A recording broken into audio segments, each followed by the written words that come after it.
어느 일간지 일면에 톱 뉴스가 눈길을 끌었습니다. 헤드라인은 이렇게 되어 있었습니다. 카페 1년 만에 빚 1억, 아침에 눈 뜨기 싫다. 1년 전에 카페를 차린 39살의 김모 씨가 매출은 반토막 나고 운영비는 감당할 수 없어서 대출과 심지어 불법 일수까지 끌어쓰면서 생긴 빚이 1년 만에 1억이 넘었다는 것입니다. 매일 빚독촉에 시달리니까 아침에 눈뜨기가 싫었던 것입니다. 이런 일은 겪어보지 않으면 그 심정을 이해할 수가 없습니다. 매일 전화로 빚에 시달리고 빚독촉에 시달리는 것은 정말 고통스러운 삶인 것입니다. 그래서 소망 없는 삶의 자리에서 살고 있는 사람은 이런 표현을 합니다. 죽지 못해 살고 있어요 라고. 많은 사람이 자신에게 과연 소망이 있는지를 묻고 있습니다. 세상은 소망을 잃어버린 채 근근히 살아가는 사람들이 제법 있습니다. 요즘은 더 심각한 상태입니다. 이런 상황에서 우리는 여전히 소망을 말할 수 있을까요? 저는 그렇다고 대답하고 싶습니다. 우리는 어떤 상황에서도 소망을 노래할 수 있습니다. 베드로전서는 베드로가 여기저기 흩어진 나그네 같은 성도들에게 보낸 편지입니다. 왜 성도를 나그네라고 표현을 했을까요? 본향을 향해서 가는 영적 나그네이기 때문입니다. 그렇게 여러 곳에 흩어진 성도들이 장차 받을 고난 중에서 소망을 갖게 하려고 쓴 편지가 베드로전서입니다. 그래서 우리는 베드로전서를 일명 소망의 서신이라고도 말을 합니다. 단테 신곡에는 지옥 입구에 이런 글이 적혀 있습니다. 여기에 들어오는 자는 일절의 희망을 버리라. 소망이 없으면 삶은 지옥 같은 곳이 됩니다. 그렇지만 지옥 같은 삶의 자리일지라도 소망이 있으면 우리는 여전히 미래를 바라볼 수가 있습니다. 그렇게 처처에 흩어진 나그네 같은 성도들에게 오늘 베드로는 어떤 소망을 말하고 있을까요? 3절을 보시면 우리 주 예수 그리스도의 아버지 하나님을 찬송하리로다. 그의 많으신 긍휼대로 예수 그리스도를 죽은 자 가운데서 부활하게 하심으로 말미암아 우리를 거듭나게 하사 산 소망이 있게 하신다고 말씀하고 있습니다. 예수 그리스도를 믿는 사람들에게는, 거듭난 성도들에게는 하나님 아버지께서 산 소망을 갖게 하십니다. 우리는 하나님으로부터 이 살아있는 소망, 산 소망을 붙들고 살아야 하는 것입니다. 자, 거듭난 성도가 가진 살아있는 소망이 무엇일까요? 첫째, 영원한 기업의 소망입니다. 우리가 붙들어야 할 살아있는 소망, 그것은 영원한 기업의 소망입니다. 안산제일교회의 원로 목사인 고훈 목사는 그의 나이 55세 때에 위암 말기 판정을 받았습니다. 그는 위의 절반과 또 췌장의 3분의 1 그리고 12지장을 드러내는 큰 수술을 받았습니다. 그뿐 아니라 그 후에도 합병증이 와서 여러 차례 죽을 고비를 넘겼습니다. 그는 이렇게 고백했습니다. 이제 죽음이 두렵지는 않다. 순교신앙으로 살고 있다. 이제 이 투병을 통해 남아있는 것에 대한 소중함을 깨달았다. 병들고 고통받는 사람 곁에 다가갈 수 있는 위로자의 체험, 날마다 하늘을 바라보며 살아가는 소망의 신앙을 갖게 되었다. 아무로 약간의 손실은 있지만 실로 계산할 수 없는 더 많은 은혜를 얻었다. 그리고 그는 이렇게 말했습니다. 하나님은 우리에게 나사렛 예수의 이름으로 일어나 걸으라고 한다. 그것이 고독하고 절망적인 길일지라도 말이다. 천국의 소망을 두면 결코 겁낼 필요가 없다. 고 목사는 자신의 그 고통스러운 몸을 어떻게 이겨내고 있었는가? 천국의 소망을 가지고 이겨내고 있었다는 것입니다. 오늘 4절은 말씀하기를 썩지 않고 더럽지 않고 쇠하지 아니하는 유업을 있게 하시나니 곧 너희를 위하여 하늘에 간직하신 것이라고 말씀하고 있습니다. 하나님이 우리에게 주실 유업, 그것은 세 가지 특징이 있습니다. 썩지 않습니다, 더럽지 않습니다, 쇠하지 않습니다. 어느 학자는 이 세 가지를 이렇게 설명했습니다. 썩지 않는다는 것은 죽음의 지배를 벗어난 것이다. 더럽지 않는다는 것은 죄의 영향을 받지 않는다는 것이다. 그리고 쇠하지 않는다는 것은 시간의 영향을 받지 않는다는 것이다. 다시 말하면 영원히 하나님의 은혜가 충만한 그것을 우리에게 유업으로 주셨다는 것입니다. 주님은 성도를 위해서 이토록 놀라운 처소를 간직하신 것입니다. 이 간직이라는 단어가 한번 눈여겨볼 단어입니다. 간직은 예수님이 이미 예비하시고 그리고 보관하고 계시다는 뜻입니다. 예비하시고 보관하셨다. 누구를 위해서? 예수를 믿는 성도들을 위해서 하늘에 예비하셨다는 것입니다. 예수님은 당신이 떠나시기 전에 근심하는 제자들을 위로하기 위해서 요한복음 14장에서 이렇게 말씀하십니다. 내 아버지 집에 거할 곳이 많도다. 그렇지 않으면 너희에게 일렀으리라. 내가 너희를 위하여 거처를 예비하러 가노니 가서 너희를 위하여 거처를 예비하면 내가 다시 와서 너희를 내게로 영접하여 나 있는 곳에 너희도 있게 하리라. 예수님이 부활하신 후에 하나님의 우편에 앉아 계시면서 하시는 일 중에 하나가 우리를 위한 영원한 거처를 예비하신 겁니다. 그리고 다시 오셔서 우리를 그 거처로 인도해 주실 것입니다. 얼마나 중요한 약속입니까? 예수님이 예비하신 거처는 바로 부활하신 예수님을 믿는 성도들, 그래서 거듭난 성도들을 위해서 준비한 것입니다. 그렇다면 우리가 알 수 있는 것이 무엇입니까? 죽음은 결코 끝이 아닙니다. 믿지 않는 사람들은 죽으면 영혼이 구천을 떠돈다고 말하고 있지만 아닙니다. 예수 안에 있는 우리는 이 땅의 생명이 끝나면 예수님이 친히 예비하신 영원한 처소로 들어가게 될 것입니다.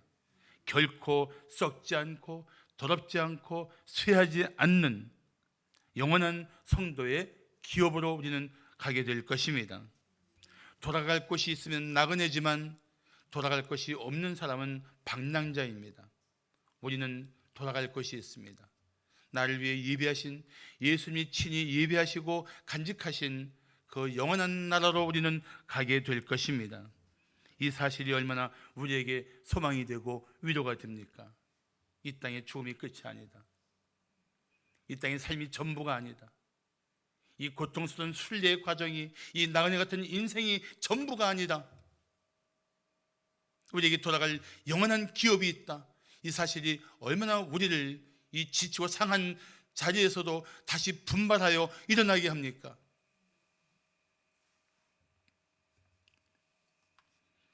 히브리서 11장 9절과 10절을 말씀하기를 믿음으로 그가 아브라함을 말합니다. 믿음으로 아브라함은 이방인 땅에 있는 것 같이 약속의 땅에 거류하여 동일한 약속을 유업으로 함께 받은 이삭 및 야곱과 더불어 장막에 거하였으니 이는 그가 하나님이 계획하시고 지으실 터가 있는 성을 바랐기 때문이라고 말씀하고 있습니다. 이 땅의 집은 장막 같은 것이라서 언제든지 주님 오라 하시면 걷어버리고 나그네 같은 우리들을 위해서 예비하신 계획하시고 지어주신 그 아름다운 성, 거룩한 성을 바라보았던 사람들, 그것이 믿음으로 이 세상을 살았던 사람들의 실상인 것입니다. 그래서 우리는 이들을 본향을 찾는 자라고 말합니다. 우리도 지금 본향을 향하여 나가고 있는 영적 나그네입니다.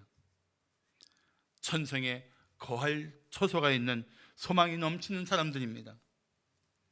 이것은 반드시 이루어질 것입니다. 자, 아파트를 새로 샀는데 입주할 때까지 잠시 월세도 살고 이런저런 어려움을 겪더라도 어떤 소망이 있습니까? 곧 내 집에, 새 집에, 좋은 아파트에 들어갈 것이다. 그게 얼마나 오늘 힘겹게 살아도 위로가 되고 소망이 됩니까? 이것과 비교할 수 없는 것이 뭐예요? 이 땅에 나그네처럼 살고 있던 우리가 예수님이 예비하신 영원한 성, 거룩한 곳, 영광스러운 곳으로 마침내 들어간다는 사실이 아니겠습니까? 이 본향을 바라보고 이 본향을 향하여 나갈 때 우리는 이 땅의 모든 공고함을 이겨낼 것입니다. 이 소망을 우리는 살아있는 소망이라고 말합니다. 이 영원한 기업의 소망을 가지고 어떤 절망의 자리도 넉넉히 이겨내시기를 축복합니다. 자, 거듭난 성도가 가진 살아있는 소망이 무엇일까요? 둘째, 영원한 보호의 소망입니다. 영원한 보호의 소망.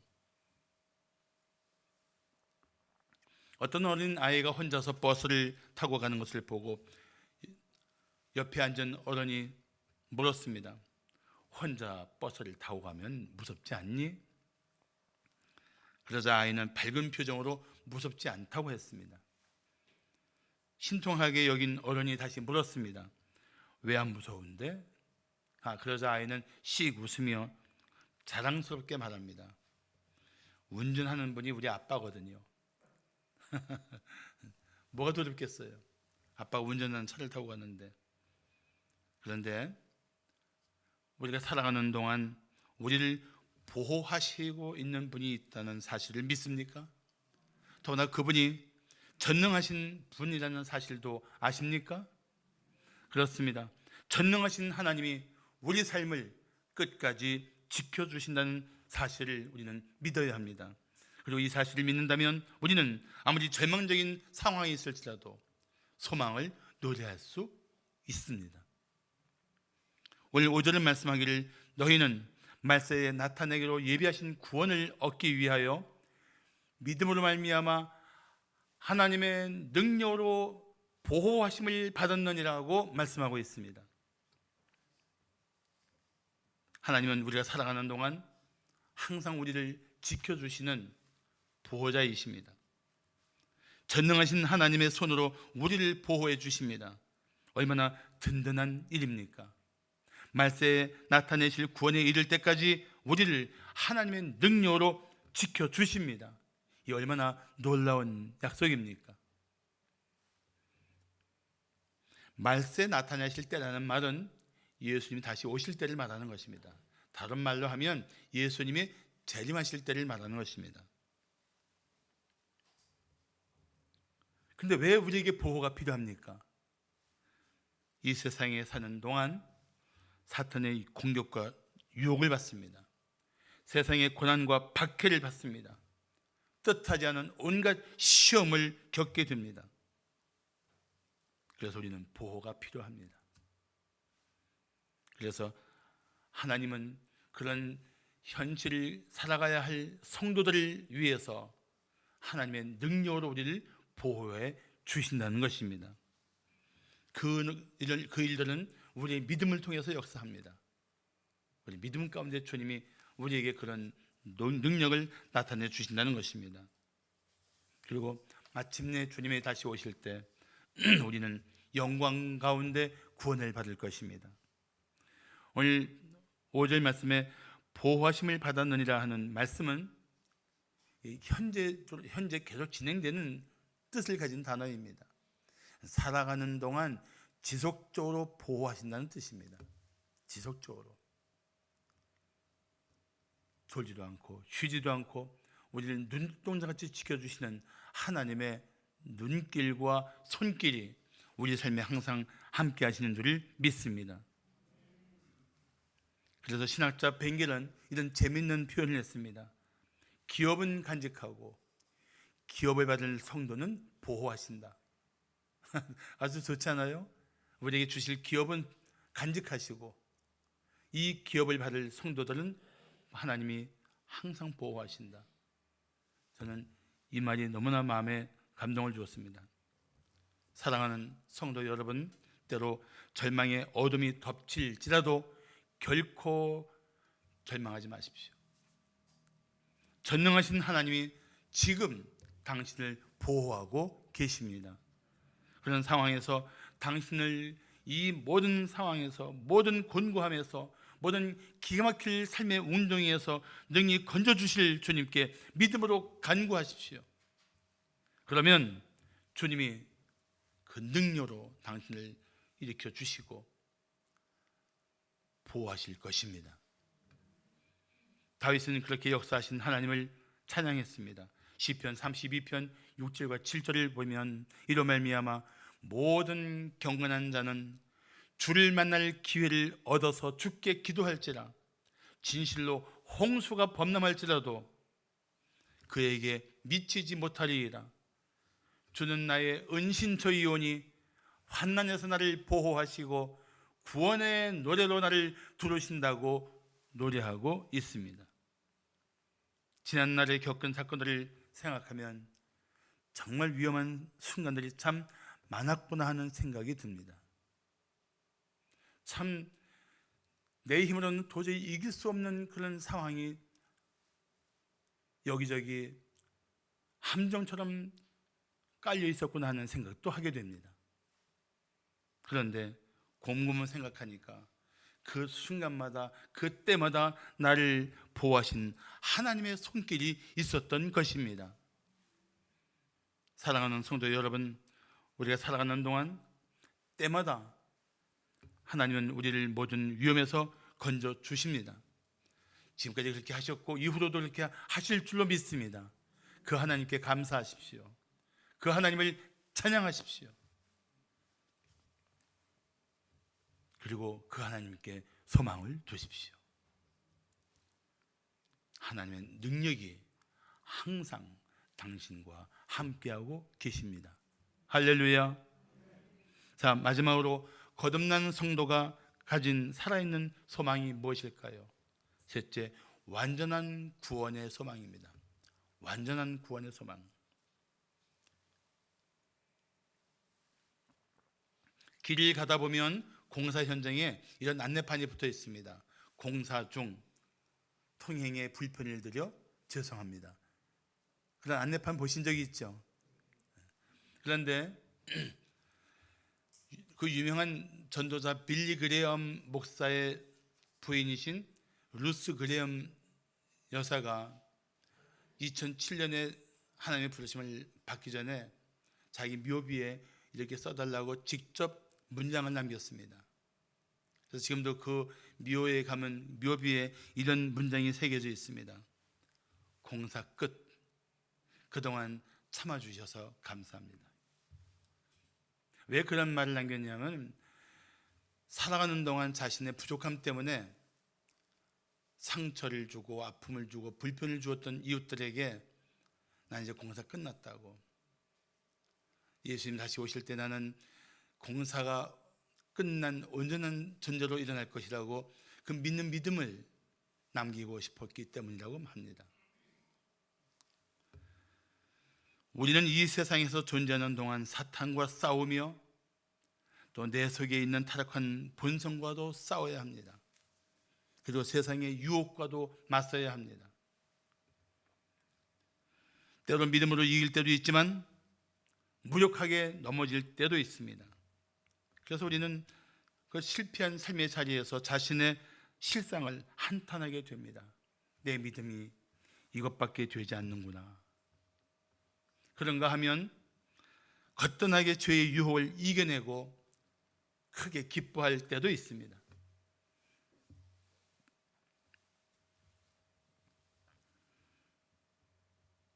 오늘 본문 6절을 말씀하기를 그러므로 너희가 이제 여러 가지 시험으로 말미암아 잠깐 근심하게 되지 않을 수 없으나 오히려 크게 기뻐한다고 말씀하고 있습니다. 여기 보시면 여러 가지 시험은 다른 말로 말한다면 다양한 시험, 참 별의 별 일을 다 겪는구나 싶을 정도로 그런 다양한 시험을 말합니다. 근데 이런 시험을 당할 때 우리는 근심하지 않을 수 없습니다. 시험 당할 때마다 우리는 근심하고 두려워하고 염려합니다. 그런데 중요한 것은 이 근심을 할 수밖에 없는 상황은 잠깐이라는 것입니다. 잠깐. 그러나 이 잠깐이라는 사실에 비해서 우리가 장차 누리게 될 영광은 영원하다는 것입니다. 그래서 우리가 기뻐할 수 있다는 거예요. 잠깐이면 지나가고 나는 영원한 영광과 영원한 안식을 누릴 것이다. 이 마음을 가질 때 우리 마음에 기쁨이 다시 샘솟아 난다는 것입니다. 사랑하는 성도 여러분, 우리가 겪는 고난은 영원한 삶에 비교하면 정말 순식간입니다. 정말 잠깐이에요.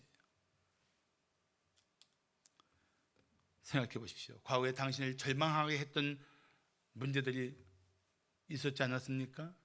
그런데 극복하고 나니까 그 절망했던 문제들이 이제는 웃으며 이야기할 수 있는 간증이 되고 고백이 되지 않았습니까? 왜 우리가 이 세상에서 그토록 다양한 시험을 받아야 할까요? 비록 고통스럽고 힘들지만 고난을 통해 우리 믿음이 입증되기 때문입니다. 믿음으로 견디지 못하면 우리는 작은 고난 앞에서도 속절없이 무너질 수밖에 없습니다. 그러나 아무리 힘겨워도 전능하신 하나님께서 도와주시면 우리는 어떤 시련도 넉넉히 이겨낼 수 있습니다. 오늘 7절을 말씀하기를 너희 믿음의 확실함은 불로 연단하여도 없어질 금보다 더 귀하여 예수 그리스도께서 나타나실 때에 칭찬과 영광과 존귀를 얻게 할 것이라고 말씀하고 있습니다. 우리의 믿음의 확실함은 금보다 더 귀합니다. 그러니까 연단을 통해서 이 믿음의 진실함이 드러나게 된다는 것입니다. 그렇게 믿음으로 모든 것을 이기고 살아가는 성도들은 예수님 다시 오실 때 칭찬을 받고 영광을 누리며 존귀를 얻게 될 것이라는 것입니다. 이는 아주 놀라운 약속이에요. 미국의 설교가인 워런 위어스비는 이런 말을 했습니다. 삶의 시련은 우리의 믿음을 시험해 우리의 믿음의 진실함을 입증한다. 시험할 수 없는 믿음은 신뢰할 수 없다. 상황이 힘들 때 믿음을 포기하는 사람은 실제로 그가 전혀 믿음을 가지고 있지 않았음을 입증할 뿐이다. 그렇지만 시험을 통해 믿음을 입증한 성도는 예수님 다시 오실 때 뭘 받는다고요? 뭘 얻어요? 칭찬과 영광과 존귀를 얻게 됩니다. 1톤짜리 광석에 단 2g만 있어도 우리는 그 광석을 금광석이라고 부른답니다. 사실 1톤이면 100만 g 아닙니까? 100만 g 중에 2g이면 그 얼마나 미세한 거예요. 근데 금이 아닌 것들을 다 녹여서 빼고 남은 금만 가지고 이 금이 최고의 가치가 있다고 말할 수 있는 이런 것들이 바로 금광을 가진 사람들의 소망인 것입니다. 1톤에 단 2g을 보고 소망을 갖는 거예요. 아무리 믿음이 작은 그리스도인이라도 그가 분명히 예수 그리스도를 마음의 구주와 주님으로 영접한 성도라면 그는 하나님이 참으로 존귀하게 여기는 하나님 나라의 백성입니다. 하나님의 자녀입니다. 어느 날 예수님께서 오실 때 찬란히 빛날 존재입니다. 믿습니까? 그래서 성도는 시험을 통해서 연단을 받습니다. 오늘 8절과 9절을 말씀하기를 예수를 너희가 보지 못하였으나 사랑하는도다. 이제도 보지 못하나 믿고 말할 수 없는 영광스러운 즐거움으로 기뻐하니 믿음의 결국 곧 영혼의 구원을 받음이라고 말씀하고 있습니다. 아니, 영혼의 구원을 받다니요? 우리 이미 받지 않았습니까? 받았죠. 그래서 우리는 죄의 형벌로부터 구원을 받았습니다. 지금은 비록 죄의 권세와 싸우고 있지만 이 우리의 믿음의 결국, 이 영혼의 구원은 나중에 이 죄로부터 완전히 분리되어서 이 죄와 악한 권세로부터 완전히 벗어나서 완전한 구원을 받는 그것을 말하는 것입니다. 그래서 이 구절에 나타난 이 영광을, 이 영혼의 구원을 우리는 완전한 구원이라고도 말합니다. 완전한 구원. 지금은 미숙하지만 그날은 온전할 것입니다. 지금은 허점 투성이이지만 그때는 온전할 것입니다. 지금은 죄에 빠지기도 하고 실패하기도 하지만 그날은 완전히 죄의 존재로부터 벗어날 것입니다. 그 소망을 붙들라는 거예요. 이 살아있는 소망을 붙들고 살라는 것입니다. 이 소망을 붙들고 살 때 우리는 성경 말씀하신 대로 말할 수 없는 영광스러운 즐거움으로 기뻐할 것입니다. 우리는 다시 오실 예수님을 맞이할 때까지 하나님이 빚어가시는 공사 중인 인생입니다. 누군가에게 고통을 줄 수 있습니다. 누군가에게 불편을 줄 수 있습니다. 누군가에게 상처를 줄 수 있습니다. 아니, 누군가가 아니더라도 자기 스스로 두려움에 빠진 채 살 수 있습니다. 자기를 사랑할 수 없는 그런 아픈 감정을 가지고 살 수 있습니다. 지난날에 대한 그 아픈 기억들 때문에 서럽게 살 수도 있습니다. 그런데 이 모든 것들이 다 끝날 때가 옵니다. 이 모든 것들을 훌훌 벗어버리고 영광 중에 주님을 맞이할 완전한 구원의 날이 올 것입니다. 우리는 이 소망을 살아있는 소망이라고 말합니다. 이 소망을 가지고 힘을 내십시오. 누가 뭐래도 당신은 소망이 넘치는 존재입니다. 소망스러운 하나님의 사람들입니다. 이 사실을 잊지 마십시오.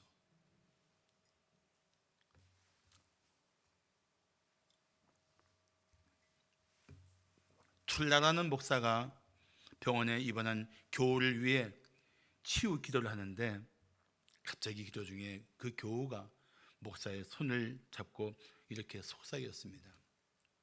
목사님, 저 치유 기도보다 이제는 주님 앞에 가서 주님 얼굴 뵙도록 기도해 주세요.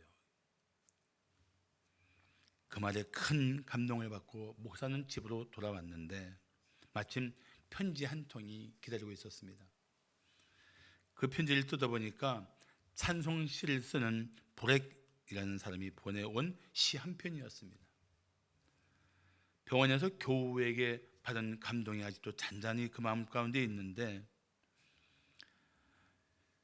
툴러 목사에게 보낸 보렉의 시는 더욱 그의 마음을 뜨겁게 하고 감동을 넘치게 했습니다.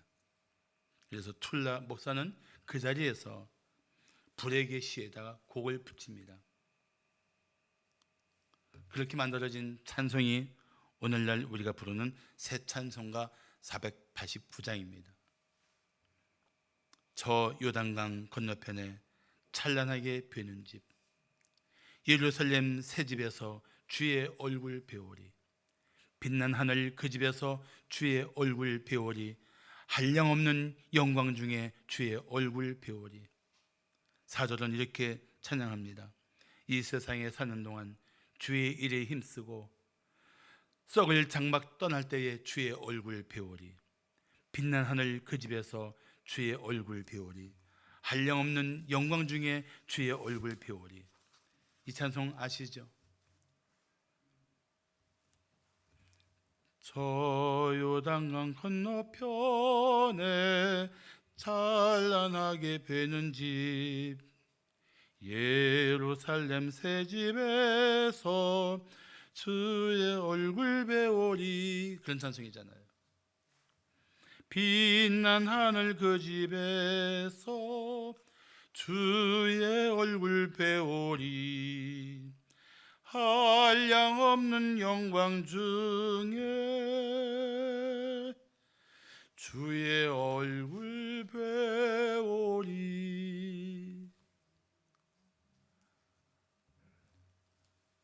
교우가 한 말이 아직도 생생한데 마침 이 시를 받은 거예요. 이 땅의 모든 것들을 다 벗어버리고 영광 중에 주의 얼굴을 뵐 이 소망을 툴라 목사는 노래하지 않을 수 없었던 것입니다. 사랑하는 성도 여러분, 당신이 부활의 신앙을 가졌기 때문에 당신은 이미 소망을 가진, 그것도 보통 소망이 아닌 살아있는 소망을 가진 존재입니다. 세상의 삶이 끝나도 영원한 하나님 나라에서 만날 것입니다. 이 소망을 가지고 죽음의 두려움을 이겨내야 합니다. 또한 우리는 항상 하나님의 보호를 받는 성도입니다. 이 확신을 가지고 어떤 시험이 닥쳐도 기도하고 이겨내야 합니다. 우리는 영원하고도 완전한 구원을 받을 것입니다. 이 소망을 가지고 영광스러운 미래를 바라보아야 합니다. 잊지 마십시오. 부활하신 예수님을 믿고 거듭난 성도는 살아있는 소망을 가진 존재입니다. 그러므로 소망을 노래하며 나그네 여정을 힘차게 걸어가시기를 축복합니다. 할렐루야. 기도하시겠습니다.